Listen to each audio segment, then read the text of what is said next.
Shalom, selamat pagi saudara kekasih dalam Tuhan Yesus. Mari kita mulai doa pagi membangunkan fajar dengan membaca kitab Amsal 15. Jawaban yang lemah lembut meredakan kegeraman, tetapi perkataan yang pedas membangkitkan marah. Lidah orang bijak mengeluarkan pengetahuan, tetapi mulut orang bebal mencurahkan kebodohan. Mata Tuhan ada di segala tempat, mengawasi orang jahat dan orang baik. Lidah lembut adalah pohon kehidupan, tetapi lidah curang melukai hati. Orang bodoh menolak didikan ayahnya, tetapi siapa mengindahkan teguran adalah bijak. Di rumah orang benar ada banyak harta benda, tetapi penghasilan orang fasik membawa kerusakan. Bibir orang bijak menaburkan pengetahuan, tetapi hati orang bebal tidak jujur. Korban orang fasik adalah kekejian bagi Tuhan, tetapi doa orang jujur dikenannya. Jalan orang fasik adalah kekejian bagi Tuhan, tetapi siapa mengejar kebenaran dikasihinya. Didikan yang keras adalah bagi orang yang meninggalkan jalan yang benar, dan siapa benci kepada teguran akan mati. Dunia orang mati dan kebinasaan terbuka di hadapan Tuhan, lebih-lebih hati anak manusia. Si pencemooh tidak suka ditegur orang, ia tidak mau pergi kepada orang bijak. Hati yang gembira membuat muka berseri-seri, tetapi kepedihan hati mematahkan semangat. Hati orang berpengertian mencari pengetahuan, tetapi mulut orang bebal sibuk dengan kebodohan. Hari orang berkesusahan buruk semuanya, tetapi orang yang gembira hatinya selalu berpesta. Lebih baik sedikit barang dengan disertai takut akan Tuhan, daripada banyak harta dengan disertai kecemasan. Lebih baik sepiring sayur dengan kasih, daripada lembu tambun dengan kebencian. Si pemarah membangkitkan pertengkaran, tetapi orang yang sabar memadamkan perbantahan. Jalan si pemalas seperti pagar duri, tetapi jalan orang jujur adalah rata. Anak yang bijak mengembirakan ayahnya, tetapi orang yang bebal menghina ibunya. Kebodohan adalah kesukaan bagi yang tidak berakal budi, tetapi orang yang pandai berjalan lurus. Rancangan gagal kalau tidak ada pertimbangan, tetapi terlaksana kalau penasihat banyak. Seseorang bersukacita karena jawaban yang diberikannya, dan alangkah baiknya perkataan yang tepat pada waktunya. Jalan kehidupan orang berakal budi menuju ke atas, supaya ia menjauhi dunia orang mati di bawah. Rumah yang congkak dirombak Tuhan, tetapi batas tanah seorang janda dijadikannya tetap. Rancangan orang jahat adalah kekejian bagi Tuhan, tetapi perkataan yang ramah itu suci. Siapa loba akan keuntungan gelap, mengacaukan rumah tangganya, tetapi siapa membenci suap akan hidup. Hati orang benar menimbang-nimbang jawabannya, tetapi mulut orang fasik mencurahkan hal-hal yang jahat. Tuhan itu jauh daripada orang fasik, tetapi doa orang benar didengarnya. Mata yang bersinar-sinar menyukakan hati, dan kabar yang baik menyegarkan tulang. Orang yang mengarahkan telinga kepada teguran, yang membawa kehidupan akan tinggal di tengah-tengah orang bijak. Siapa mengabaikan didikan, membuang dirinya sendiri. Tetapi siapa mendengarkan teguran, memperoleh akal budi. Takut akan Tuhan adalah didikan yang mendatangkan hikmat, dan kerendahan hati mendahului kehormatan. Haleluya, amin. Haleluya, puji nama Tuhan. Bapak Ibu yang terkasih dalam nama Tuhan Yesus, kemurahan Tuhan jikalau pagi hari ini kita bersama-sama dapat berkumpul dalam ibadah ini. Kita akan berdoa dan masuk dalam ibadah. Kami bersyukur dan berterima kasih kepadamu Tuhan Yesus, Allah kami yang hidup. Penyertaan-Mu sempurna dan pertolongan-Mu tidak pernah terlambat dalam kehidupan kami. Tiba saatnya kami akan menaikkan pujian. Kami mengucap syukur atas apa yang Kau berikan pada kami Tuhan. Terima kasih Tuhan Yesus, Kau berikan kesatuan hati saat kami memuji dan menyembah-Mu, dan saat kami mendengarkan firman-Mu. Mari Bapa, pimpin ibadah ini dari awal, pertengahan hingga pada akhirnya. Kami serahkan semua ke dalam tangan-Mu. Di dalam nama Tuhan Yesus. Haleluya. Amin.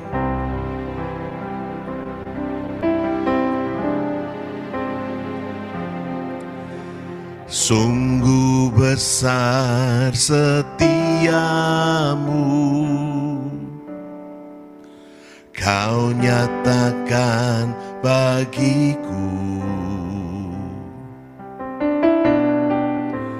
Kau Bapa yang selalu mengerti isi hatiku.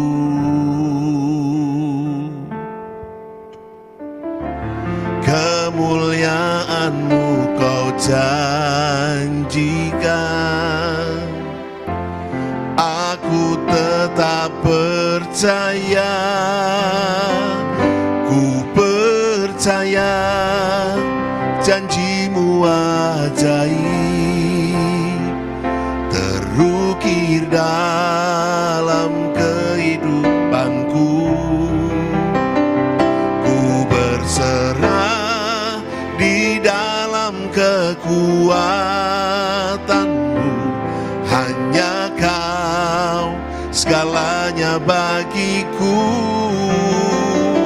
Ku percaya janji-Mu ajaib, terukir dalam kehidupanku.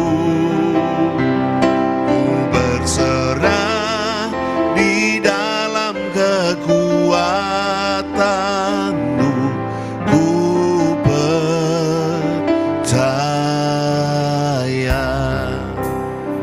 Haleluya, terima kasih Tuhan Yesus.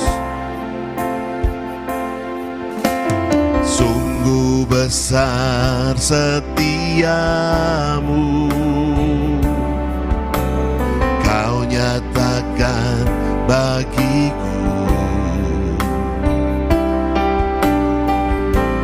Kau Bapa yang selalu mengerti isi hatiku.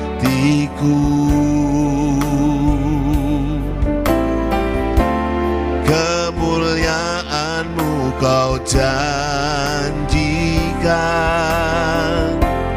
aku tetap percaya, ku percaya janji-Mu ajaib, terukir dalam kehidupanku. Ku berserah di dalam kekuatan-Mu, hanya Kau segalanya bagiku. Ku percaya janji-Mu ajaib, terukir dalam kehidupanku.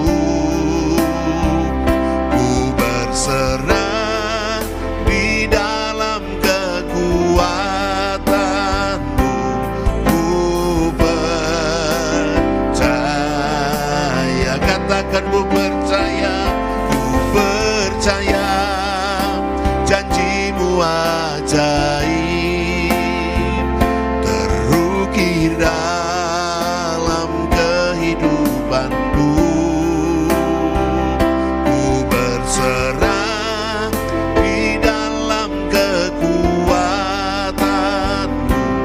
hanya Kau segalanya bagiku.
hari, Engkau yang layak disembah. Hanya Kau penolong kami, hanya Kau Yesus. Haleluya. Oh, terima kasih Tuhan, Kau selalu menyertai kami. Terima kasih. Haleluya. Haleluya. Haleluya. Oh, terima kasih Tuhan, Engkau penolong yang sejati. Saat kami berjalan, Kau selalu ada menyertai kami. Terima kasih Yesus. Haleluya. Saat ku berjalan,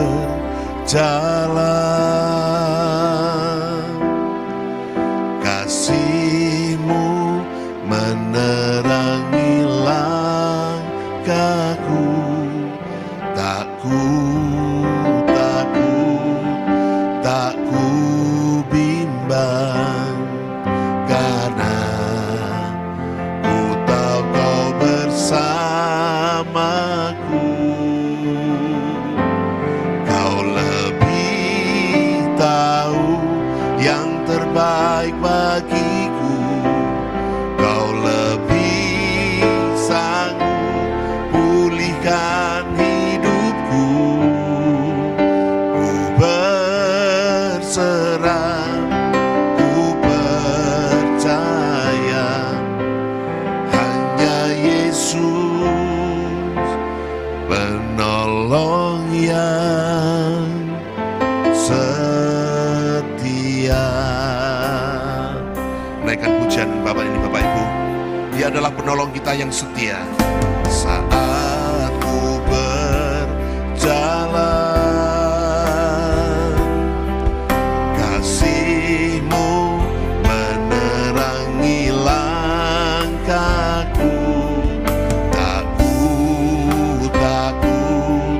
Tak ku bimbang, karena ku tahu Kau bersamaku.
kasih Tuhan, hanya Kau penolong yang setia.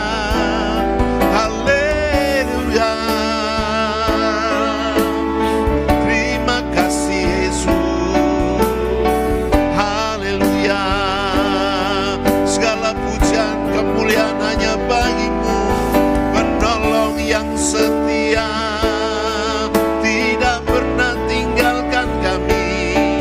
Terima kasih untuk kasih setiamu. Haleluya. Ramarararararaba, sikinamarararararaba. Haleluya. Oh haleluya. Terima kasih Tuhan, terima kasih Yesus. Kami bersyukur padamu, Allah penolong kami. Engkaulah gunung batuku, penolong. Haleluya. Kami berterima kasih padamu.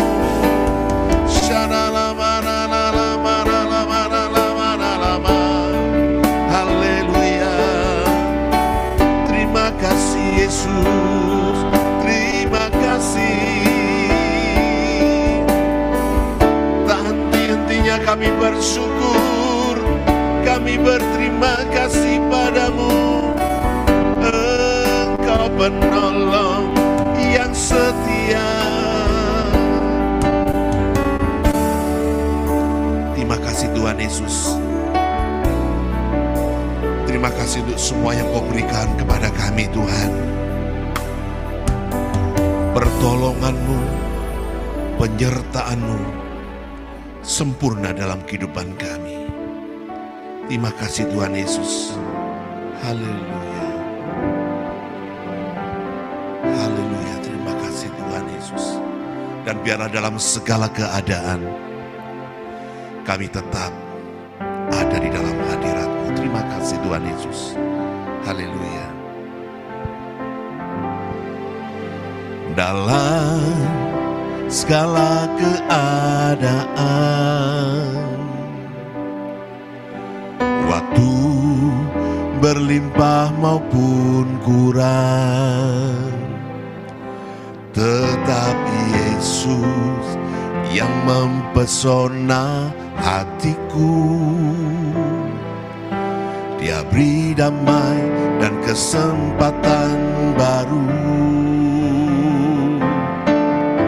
di setiap musim kehidupan. Waktu ku kuat maupun lemah, tetap Yesus yang mempesona hatiku. Dia beri hidup dan kesempatan baru.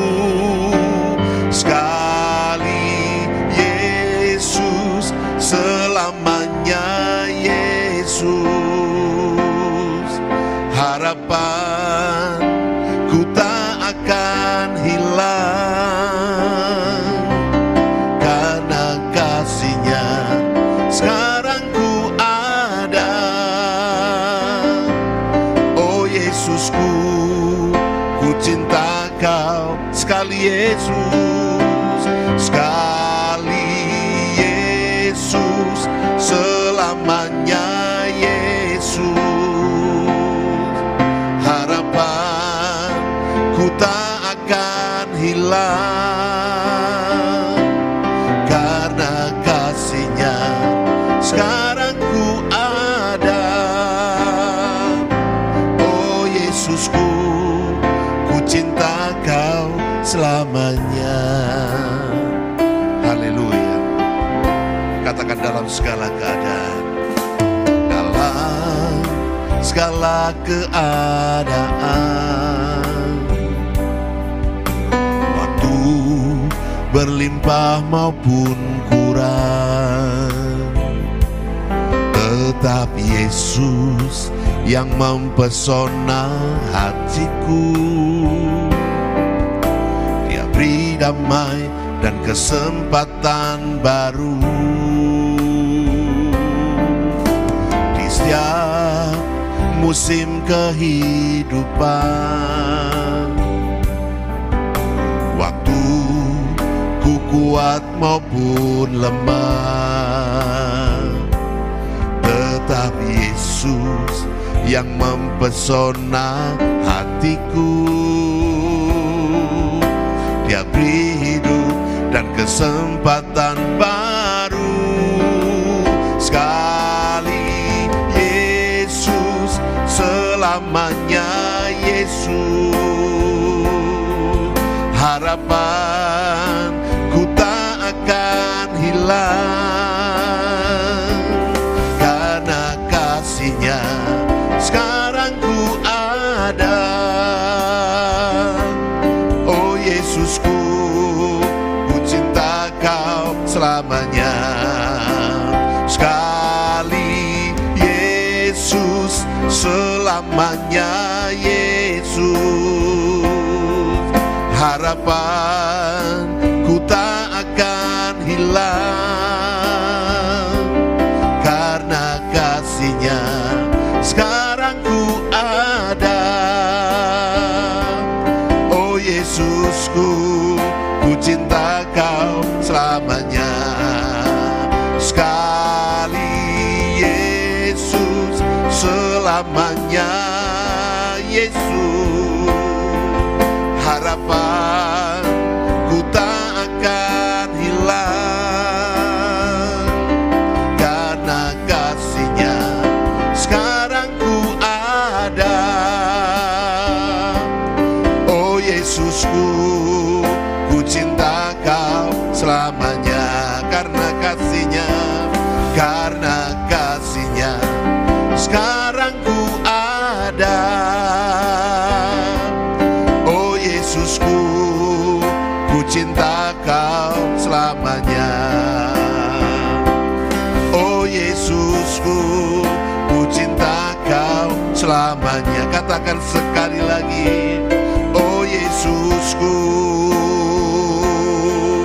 ku cinta Kau selamanya.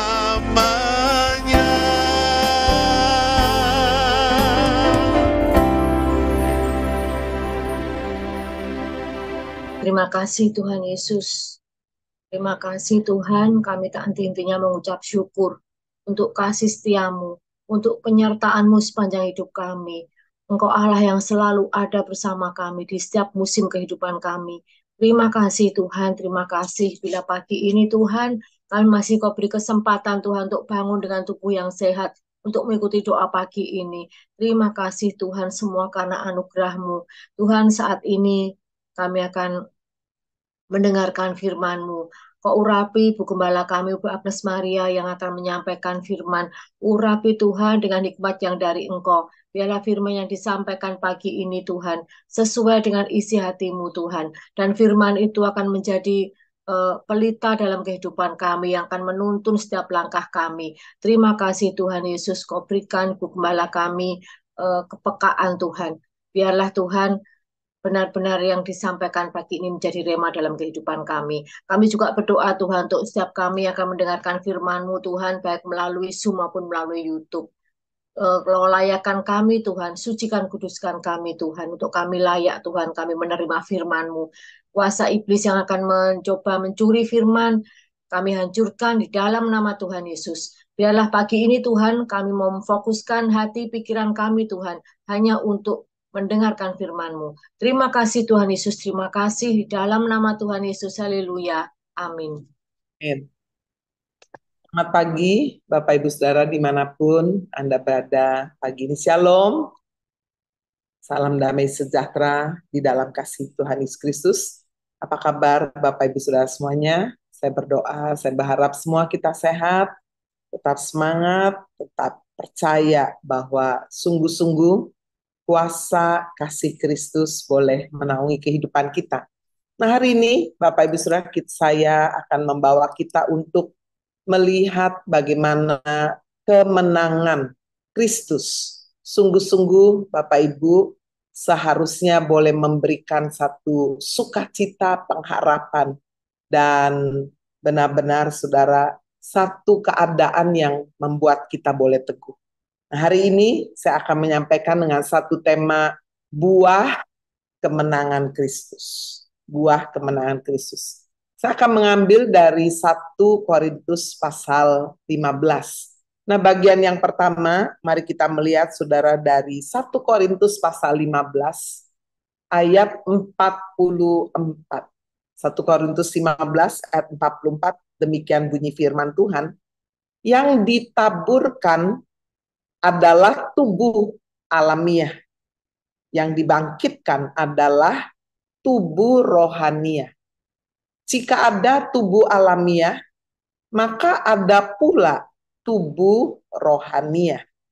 Jadi sudah kita melihat ya melalui ayat yang baru saja kita baca, maka buah kemenangan Kristus yang pertama adalah memberikan tubuh yang kekal. Ya. Jadi saudara, tubuh yang kekal, tadi kita membaca saudara ada tubuh alamiah, tubuh daging ini ya yang kita bisa lihat, kita bisa pegang. Tetapi juga dikatakan ada tubuh rohania. Nah, bagaimana saudara kemenangan Kristus ini bisa memberikan kepada manusia tubuh yang kekal? Nah, di dalam kebenaran firman Tuhan, saudara, kalau kita membaca ya, di dalam 1 Korintus 15 ayat 37, kita membaca demikian, dan yang engkau taburkan bukanlah tubuh tanaman yang akan tumbuh, tetapi biji yang tidak berkulit, umpamanya biji gandum atau biji lain. Jadi Bapak Ibu Saudara sekalian, ini menggambarkan ya bagaimana kita yang sekarang memiliki tubuh secara alamiah ini, dikatakan saudara sekalian satu kali akan berubah menjadi tubuh rohania. Contohnya, misalnya ketika kita menabur biji mangga, maka saudara sekalian yang ditabur biji mangga, menuainya saudara bentuknya tidak sama dengan bijinya. Ada kulitnya, ya berbeda bentuknya. Demikian juga dengan biji gandum. Waktu kemudian dituai, berbeda saudara buahnya. Demikian juga saudara, kita akan memiliki satu tubuh yang berbeda dengan saat ini tubuh alamiah kita. Firman Tuhan menggambarkan saudara tubuh rohaniah juga dengan sebutan tubuh surgawi. Ada tubuh surgawi, ada juga tubuh duniawi. Coba kita melihat saudara dalam 1 Korintus 15 ayat 40. Ada tubuh surgawi dan ada tubuh duniawi. Tetapi kemuliaan tubuh surgawi lain daripada kemuliaan tubuh duniawi. Jadi Bapak Ibu Saudara, kita bisa melihat ya bagaimana tubuh duniawi yang sedang kita jalani ini hanya sementara aja. Satu kali kelak saudara tidak pandang usia, ya tidak pandang status sosial, tidak pandang keadaan, kepandaian, apapun, satu kali saudara tubuh duniawi ini akan mati, akan binasa. Ya. Nah, jadi maksudnya akan mati, sudah tidak akan bisa lagi saudara diapa-apakan ya. Sama seperti ketika biji mangga itu ditanam saudara, maka itu benar-benar mati sampai kemudian mengeluarkan, akan berakar, bertunas, bertumbuh dan mengeluarkan buah yang sama sekali berbeda saudara dengan biji itu. Itu sebabnya di dalam firman Tuhan kita melihat Bapak Ibu ya, 1 Korintus 15 ayat 42 sampai dengan ayat 44. Demikian pula lah halnya dengan kebangkitan orang mati. Ditaburkan dalam kebinasaan. Ya, ketika orang mati, secantik, seganteng, sebagus apapun saudara ya fisiknya, tapi ketika mati maka sudah hancur ya, bersatu dengan tanah, atau mungkin ada yang memilih dibakar ya, benar-benar sudah seperti habis begitu, tapi kemudian dibangkitkan dalam ketidakbinasaan. Tubuh jasmaninya mati, habis sudah ya. Ditaburkan dalam kehinaan, ayat 43, tapi dibangkitkannya di dalam kemuliaan. Bapak Ibu, walaupun contoh ya, Lady Di ini wah seorang putri yang cantik, legend, dikagumi, tapi sudah kalau dia sudah mati, maka mungkin ikan asin sudah lebih berharga ya daripada seorang putri atau seorang yang kaya raya atau siapapun yang sudah mati. Jadi ini sudah dimaksudkan firman Tuhan, ditaburkan dalam kehinaan.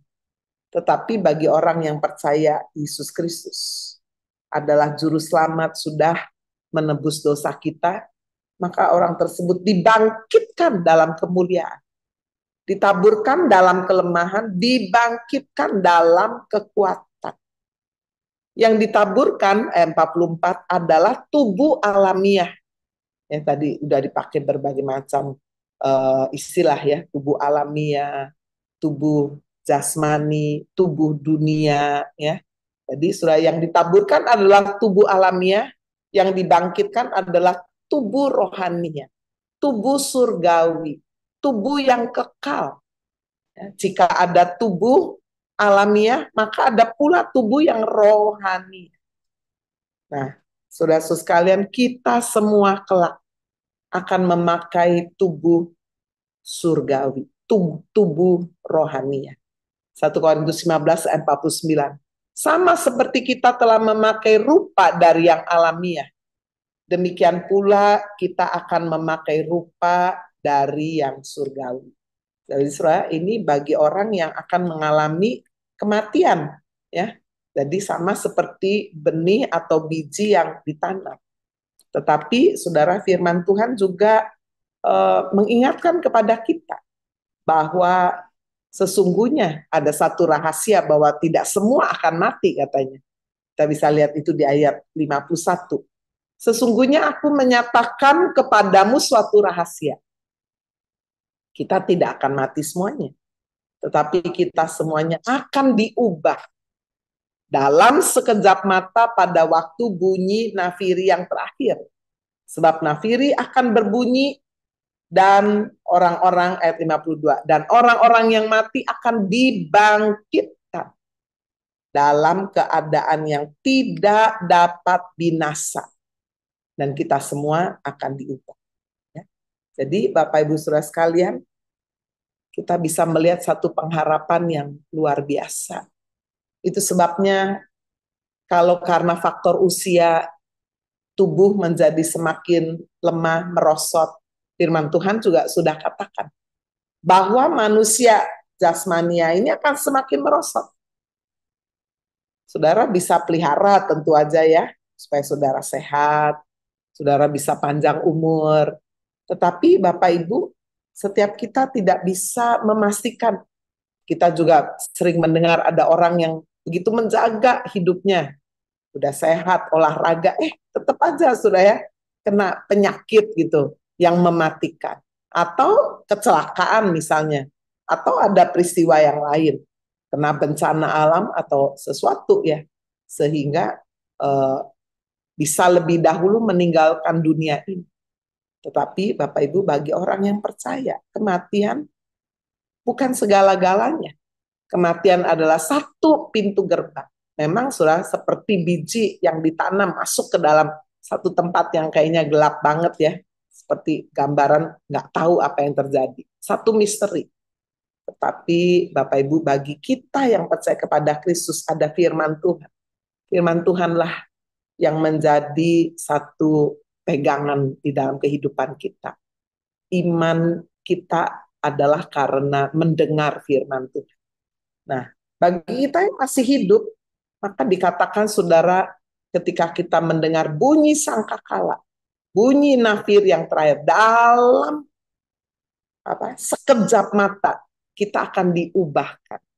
Dari keadaan yang dari keadaan yang tadinya bisa binasa, kita akan dibangkitkan dalam keadaan yang tidak dapat binasa.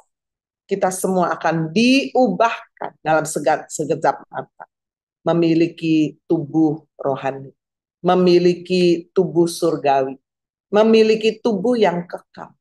Bapak Ibu, ini merupakan buah kemenangan Kristus. Sehingga ketika kita sedang menghadapi problema, masalah, atau mungkin ada ekspektasi doa-doa kita yang rasanya belum terjawab, Saudara, kita diingatkan hal-hal yang sangat-sangat basic itu. Bagaimana Yesus sudah bangkit dari antara orang mati. Dan dia memiliki tubuh kemuliaan, tubuh surgawi. Bapak Ibu, dia menjadi buah sulung. Bagaimana kita juga akan diubahkan tubuh kita seperti Kristus. Selama-lamanya hidup bersama dengan Kristus. Nah, sekarang kita melihat Bapak Ibu, buah kemenangan Kristus yang kedua. Mari kita membaca di dalam 1 Korintus pasal 15. Ayat 56 sampai dengan ayat 57. 1 Korintus 15 ayat 56 sampai 57. Sengat maut ialah dosa, dan kuasa dosa ialah hukum Taurat. Tetapi syukur kepada Allah yang telah memberikan kepada kita kemenangan oleh Yesus Kristus, Tuhan kita. Nah, Bapak Ibu Saudara, sengat atau bisa ya, sengat daripada maut atau kematian adalah dosa. Jadi saudara-saudara sekalian, dosalah yang membuat manusia kemudian tidak ada seorang pun dapat menghindar dari kematian, kecuali pilihannya yaitu saudara, waktu Yesus datang terangkat atau tidak terangkat, kan gitu ya. Nah, jadi Bapak Ibu Saudara, kita bisa melihat juga di dalam ayat lain dikatakan bahwa upah dosa, Roma 6 ayat 23, upah dosa itu adalah maut. Jadi kalau tadi sengat maut adalah dosa, nah upahnya dosa adalah maut. Jadi balik ya. Tetapi karunia Allah ialah hidup yang kekal dalam Kristus Yesus Tuhan kita. So, apa saja yang kita lakukan, benar-benar semua ada upahnya. Jika kita hidupnya mau bersenang-senang, tidak mau mentaati firman Tuhan, tidak mau percaya juga, iman kita menjadi kendor, lalu kemudian mati, dan meninggalkan kepercayaan kita kepada Kristus. Mungkin karena kecewa, tawar hati, sakit hati, atau saudara-saudara sekalian mungkin terlena oleh bujuk rayu dunia ini. Sudah ingin cepat menjadi kaya dengan cara-cara yang di luar kebenaran firman Tuhan. Maka Bapak Ibu Saudara, setiap dosa ada upah. Upah dosa itu maut. Dan jika kita bermain-main dengan dosa, maka saudara sekalian pada akhirnya bukan kita yang bisa bermain di atas dosa. Dosa yang kemudian akan mencengkram kehidupan kita. Sampai kemudian kita diseret, saudara-saudara sekalian, kepada satu kebinasaan. Tapi syukur, Paulus berkata apa? Di dalam 1 Korintus 15 ini. Bagaimana saudara, dia telah memberikan kemenangan oleh Yesus Kristus. Kemenangan apa? Kemenangan atas dosa. Kemenangan atas tubuh dosa ini. Dia tahu, sudah ketika dia berkata, aku tahu yang baik itu ada dalam diri. Tapi seringkali yang buruk, yang jahat itulah yang aku lakukan. Aku tahu mana yang suci yang aku harus kerjakan. Tapi seringkali yang kotor, yang najis, itu yang dikerjakan. Aku manusia celaka ini. Siapakah yang dapat melepaskan aku dari tubuh maut, dari tubuh dosa itu? Syukur kepada Allah di dalam Kristus Yesus Tuhan kita. Bapak Ibu Saudara, kemenangan Kristus di atas kayu salib memberikan kepada kita kuasa untuk kita menang atas dosa. Tetapi Bapak Ibu, kita diciptakan bukan sebagai robot yang bisa secara otomatis begitu kita percaya langsung saja kita alami kemenangan. Tidak.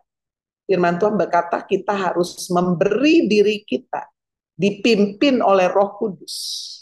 Sama seperti ketika Tuhan mengulurkan kasih karunia-Nya kepada kita, kita harus menerimanya dengan iman. Tidak ada seorang pun bisa percaya Yesus Kristus adalah Tuhan tanpa Roh Kudus. Demikian juga tidak ada seorang pun, saudara, bisa menang atas dosa tanpa kebangkitan Kristus. Tanpa Roh Kudus menguasai kehidupan kita. Bapak Ibu, ketika kita memberi diri dipimpin Roh Kudus, kita memberi diri untuk dipenuhi dan dikuasai oleh Roh Kudus, maka kemudian Roh itu akan memimpin, menyertai kehidupan kita, sehingga menghasilkan buah roh, perubahan. Bapak Ibu, tidak mudah loh untuk seseorang itu berubah dalam hal tabiat, sangat tidak mudah. Saya seringkali melihat, termasuk juga orang-orang yang sudah melayani Tuhan, kalau tabiatnya pemarah, dia bisa sembunyikan. Tetapi sudah begitu ada dalam satu kondisi, posisi yang terjepit, waduh, seperti warna aslinya itu kembali lagi. Nah Bapak Ibu, itu sebabnya memberi diri dipimpin Roh Kudus itu tidak bisa sekali-sekali. Ketika seseorang dipenuhi Roh Kudus, dan Tuhan penuhi dia dengan karunia berbahasa roh, karunia-karunia roh yang lain, Bapak Ibu, itu bukan menandakan bahwa orang itu sungguh-sungguh sudah berubah, belum tentu. Karunia Roh Kudus diberikan kepada orang yang percaya. Tetapi saudara, ketika kita benar-benar memberi diri, dipimpin oleh Roh Kudus, menyalipkan daging dengan segala keinginannya, disitulah saudara, maka yang akan dihasilkan adalah buah roh. Ada kasih. Orang yang tadinya nggak punya kasih dipenuhi terus dengan kebencian. Sudah hatinya bisa dilembutkan. Ada sukacita. Tadinya nggak bisa senyum mungkin ya. Karena kekecewaan yang betul-betul menguasai kehidupan. Tetapi Bapak Ibu, ada satu transformasi perubahan dari dalam. Ada sukacita yang luar biasa. Ada damai sejahtera. Yang dulu rasanya nggak mungkin sampai berusaha dengan berbagai macam cara. Ada orang kerja terus ya, jadi workaholic. Atau kemudian cara dunia, misalnya clubbing terus. Atau mungkin saudara dia jalan-jalan terus ya, kalau dia punya uang mungkin shopping terus. Nah, itu adalah satu pelarian saudara dari satu kehidupan yang mau benar-benar dikuasai oleh Roh Kudus. Dan ketika seseorang benar-benar, Bapak Ibu, memberi diri benar dipenuhi, dikuasai Roh Kudus, ada damai sejahtera. Sehingga dengan sendirinya nggak usah dipaksa, juga nggak sembunyi-sembunyi lagi, sudah. Tetapi betul-betul dia suka akan perkara-perkara yang rohani. Nah hari ini jika saudara melihat pasangan hidupmu masih jauh dari Tuhan, masih suka hal-hal yang berbau kedagingan, keduniawian, hawa nafsu, Bapak Ibu, kita hanya bisa mendoakan terus. Kita mendoakan dan kita benar-benar menyaksikan perubahan hidup dari dalam diri kita. Seringkali kita bisa jadi jengkel ya, mungkin kepada pasangan hidup atau kepada anak yang nggak mau bertobat nih, nggak mau berubah-berubah. Lalu kita memakai kata-kata ancaman atau intimidasi. Kamu begitu terus, nanti Tuhan Yesus datang nggak diangkat loh. Wah ya. Atau kamu masuk neraka loh. Sudah ingat, kata-kata itu tidak mendatangkan damai sejahtera.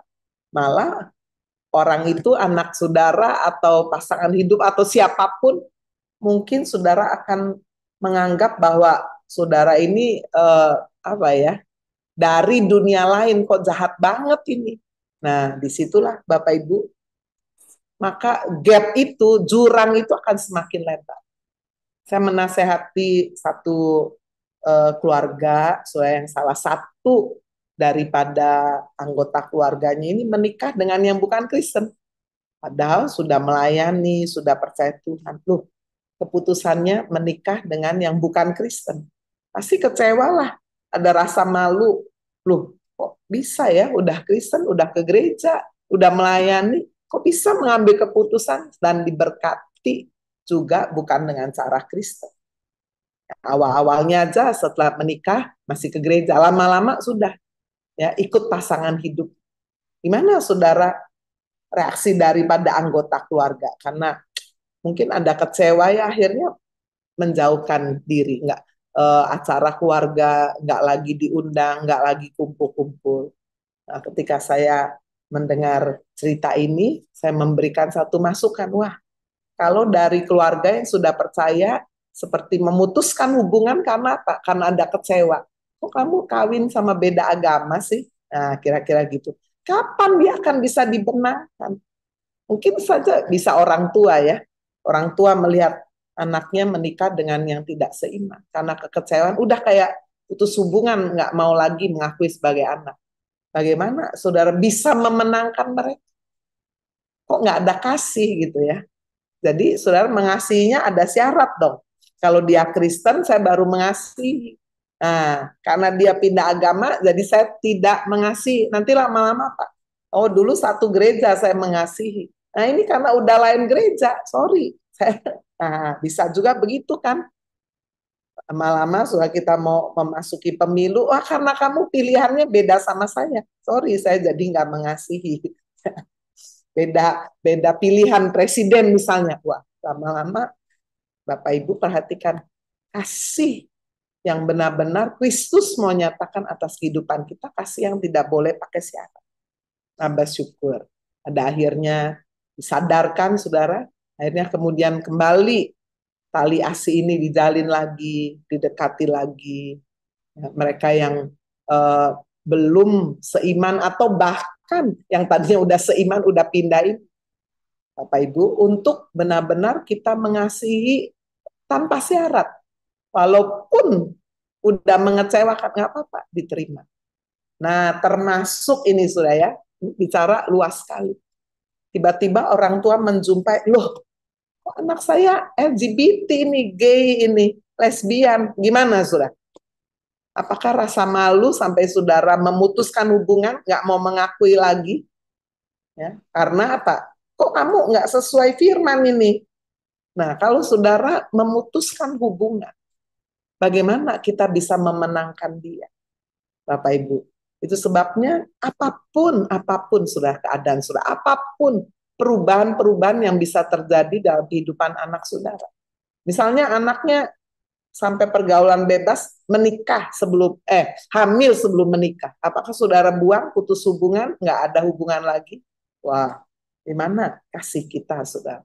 Itu sebabnya Bapak Ibu dipimpin Roh Kudus, membawa kehidupan kita mengalami satu transformasi dari dalam. Sementara ketika kita melihat orang-orang yang kita cintai, orang kita kasih, bisa saja itu menjadi duri dalam kehidupan kita.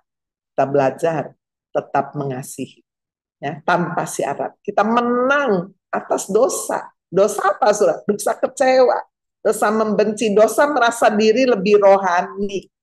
Nah, ya, jadi kemenangan atas dosa. Dosa bukan hanya perzinahan, pencurian, pembunuhan, tapi dosa juga merasa bahwa kita lebih hebat, kita lebih rohani. Kamu kok begitu? Kamu kok sudah jatuh dalam dosa? Kamu udah tidak layak ini. Nah, bukan penghakiman yang kita berikan, tapi kita tetap mengasihi orang yang berdosa. Dosanya kita tidak kasihi, sudah ya. Nah, tetapi orangnya kita tetap merangkul, kita tetap mencintai. Seorang ibu pernah berkeluh kesah kepada saya karena menyadari bahwa ternyata anak perempuannya lesbian. Waduh, dia malu sekali. Saya bilang, kamu sudah berusaha kan? Dan membesarkan, dulu memang bukan Kristen. Ya, dan anaknya pernah mengalami kekecewaan yang sangat berat, saudara, terhadap orang tuanya, ya, sampai tinggal di luar negeri dari sejak kecil, ditinggal begitu aja. Tujuan orang tuanya baik, supaya anaknya dari kecil bisa sekolah di luar negeri, supaya pinter dan sebagainya. Tapi rupanya anak yang masih kecil ini belum siap. Entah bagaimana, sudah ketika remaja begitu, ya kecenderungannya mulai berubah. Dia nggak seneng sama lawan jenis. Sampai pulang ke Indonesia, ya betul-betul orang tuanya terkejut ini. Nasi sudah jadi bubur, bagaimana? Ya, dia mau buang, bagaimana soal anak sendiri. Ketika saya konseling, saya bilang, tetap kamu harus mengasihi. Mengasihi anakmu dengan segala keberadaan. Tidak mudah memang. Tetapi inilah sudah kemenangan atas dosa. Seperti Yesus, dia mau menyapa Sakius. Dia mau duduk, saudara, di rumah kepala pemungut cukai. Coba kalau Yesus berkata, kamu nggak layak, kamu ini kotor sekali hidupnya. Bagaimana dia bisa memenangkan Sakius? Bagaimana Yesus bisa memenangkan perempuan Samaria yang berdosa? Bapak Ibu, bagian kita adalah menjadi garam yang berada di tengah-tengah keadaan saudara yang sudah tawar, sudah mau membusuk, untuk kemudian kita boleh mengalami satu kehidupan memenangkan jiwa, membawa orang-orang saudara tidak mati karena dosa-dosa mereka, tapi bisa menang atas dosa mereka. Yang ketiga, yang terakhir, kemenangan Kristus memberikan kepada kita motivasi untuk melayani dengan sungguh-sungguh dan giat. Sekali lagi ya, saudara ya, kemenangan Kristus memberi kita motivasi untuk melayani dengan sungguh-sungguh dan giat. Ada orang yang melayani sungguh-sungguh, tapi nggak giat, saudara. Ada orang yang melayaninya giat, waduh, rajin, tapi nggak sungguh-sungguh, asal-asalan. Dua hal ini harus dikerjakan bersama-sama, sungguh-sungguh, tetapi terus-menerus, saudara, dengan giat, dengan konsisten. Atau melayani dengan giat, dengan konsisten, tapi setiap kali melayani kita mau melayani dengan sungguh-sungguh. Seperti, saudara, hari yang kita lakukan, hidup ini adalah hari yang terakhir. Kita mau hidupi, lakukan dengan sungguh-sungguh, dengan giat. Nah, kita membaca ayat terakhir, 1 Korintus 15, ayat 58. Karena itu, saudara-saudaraku yang kekasih, berdirilah teguh. Jangan goyah dan giatlah selalu dalam pekerjaan Tuhan. Sebab kamu tahu bahwa dalam persekutuan dengan Tuhan jerih payahmu tidak sia-sia. Karena itu, karena Yesus sudah menang atas dosa. Bapak Ibu saudara sekalian, karena Yesus sudah bangkit, sudah menang atas kematian. Berdirilah teguh. Jangan goyah. Dalam perjalanan hidup kita, ada banyak hal bisa membuat kita goyah. Keadaan ekonomi, kesesakan saudara dalam kehidupan, atau mungkin sudah mengalami sakit penyakit, sudah dianiaya, sudah diperlakukan tidak adil, sudah difitnah, dikhianati, ditinggalkan oleh orang-orang yang saudara cintai, saudara hormati. Banyak hal, sudah ada kekecewaan, membuat kita goyah. Udahlah, nggak melayani lagi dah. Saya udah nggak ada hati nih. Ya, bisa ngomong kayak begitu ya.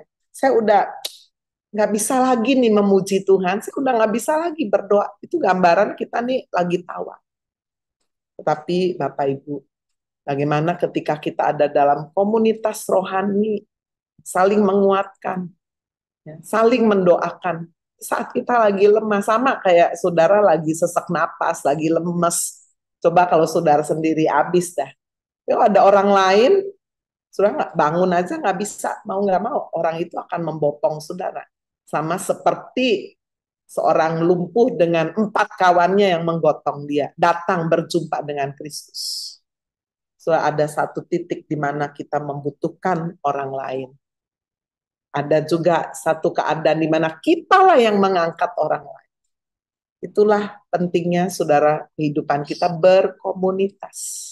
Tidak individu sendiri, tapi kita benar-benar saling membutuhkan, saling memberi nasihat.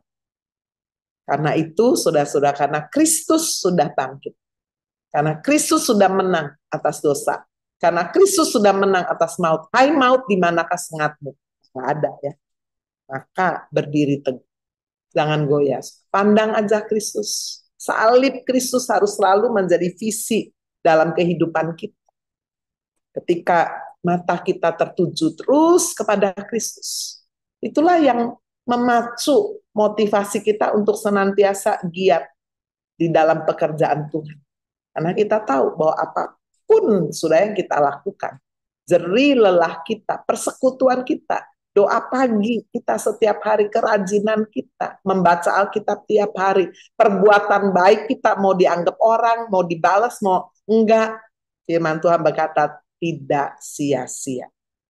Nah, kemenangan Kristus, Bapak Ibu Saudara sekalian, sungguh menghasilkan buah yang luar biasa. Saya review ya, bagaimana kemenangan Kristus memberikan kepada kita satu pengharapan yang belum terjadi nih, yaitu tubuh yang kekal, tubuh rohani.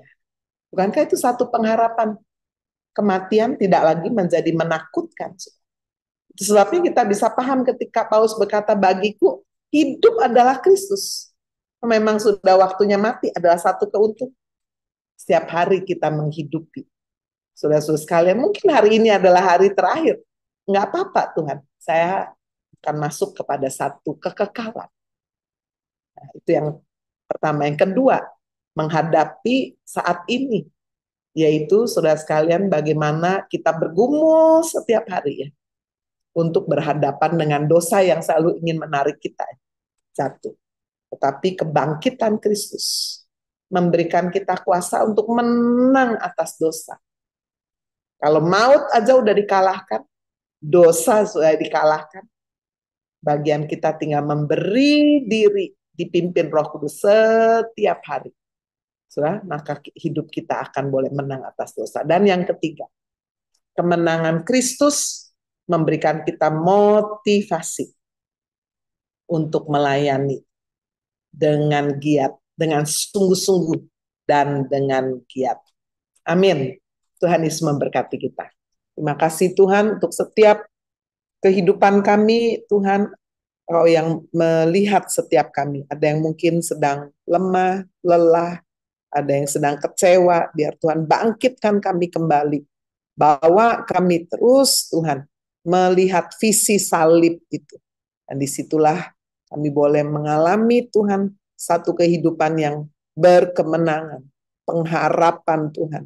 Untuk kami boleh memiliki satu kehidupan yang kekal, tubuh yang baru.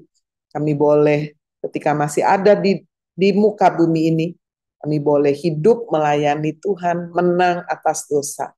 Terima kasih Tuhan, meteraikan kebenaran ini, membuat kami senantiasa teguh berdiri di dalam kasih karunia. Terima kasih Tuhan Yesus. Hamba sekarang ingin berdoa untuk anak-anak-Mu yang sedang menghadapi masa-masa yang tidak mudah ini. Mari Bapak Ibu yang ingin didoakan, angkat tanganmu biar serahkan seluruh bebanmu, pergumulanmu kepada Tuhan. Tuhan, Kau melihat tangan-tangan yang diangkat.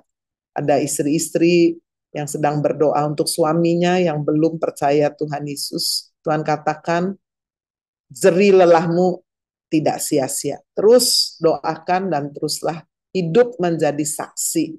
Terus berbuat baik. Tuhanlah yang akan memakai cara Tuhan untuk membawa pertobatan kepada suami. Jangan berkeluh kesah, tapi benar-benar percaya. Belajar mengucap syukur dalam segala keadaan. Tuhanlah yang berperang atas hidupmu.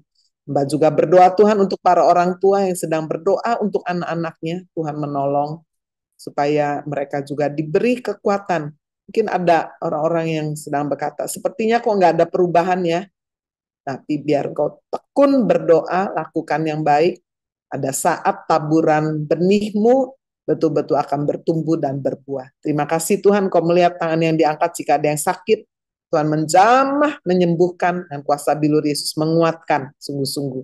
Kami juga berdoa, Tuhan Yesus bagi mereka yang sedang menghadapi masa sulit secara keuangan, pekerjaan, Tuhan, atau kebutuhan keluarga, anak, sekolah, rumah kontrak, Tuhan, Engkaulah sumber kehidupan dan sumber berkat. Biar Engkau yang memberikan jalan keluar pertolongan yang tepat pada waktunya. Demikian juga pemulihan hubungan suami istri, orang tua dan anak, mertua, menantu, atau dengan tetangga, atau dengan teman. Tuhan, biar Engkau membawa pemulihan. Terima kasih Tuhan Yesus, Untuk setiap persembahan yang juga kami boleh tabur, kami sudah diberkati, kami juga mau memberkati pekerjaan Tuhan, supaya semakin dipakai untuk memperluas kerajaan Allah, memenangkan banyak orang. Pertemukan kami kembali besok Tuhan dalam doa pagi membangunkan fajar. Sepanjang hari ini kami menyerahkan seluruh hidup kami ke dalam tangan Tuhan. Ada yang sudah mulai sekolah lagi, kuliah, bekerja, keluar kota, berdagang ke toko, atau melakukan aktivitas-aktivitas yang lain Tuhan sertai. Mari Bapak Ibu kita angkat kedua tangan kita, Bapak Ibu Saudara yang dikasihi Tuhan Yesus Kristus, terimalah berkat yang melimpah dari Allah Bapa di surga, kasih karunia dari Tuhan Yesus Kristus, pertolongan, penghiburan, kekuatan dari Allah Roh Kudus turun, menyertai Bapak Ibu Saudara mulai hari ini, sampai Maranatha Tuhan Yesus datang kembali kali yang kedua. Haleluya. Dalam nama Tuhan Yesus Kristus kita semua yang percaya berkata, amin. Terima kasih semua yang udah melayani.